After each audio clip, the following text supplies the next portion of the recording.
नमस्कार. आज उपवासाची शंकरपाळी बनवूया. त्यासाठी बाउलमध्ये पिठी साखर घेऊया. त्यामध्ये अर्धा कप दूध घालून मिक्स करून घेऊया.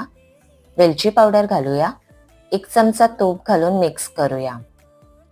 साखर पूर्णपणे वितळल्यानंतर आता यामध्ये राजगिराचं पीठ घालून मळून घेऊया.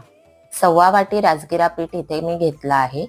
राजगिरा पीठ अवेलेबल नसेल तर उपवासाची भाजणीचं पीठ वापरलं तरी चालेल. पीठ मळण्यासाठी पाणी वापरलं नाहीये.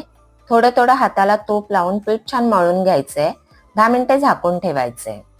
पिठाचा गोळा घेऊन थोडं जाडसर लाटून घेऊया. चारी बाजूने सुरीने कट मारून शंकरपाळ्या कट करून घेऊया याप्रमाणे. कढईत तूप अगोदर कडकडीत गरम करून घ्यायचंय. नंतर मंद आचेवर शंकरपाळी तळून घ्यायची.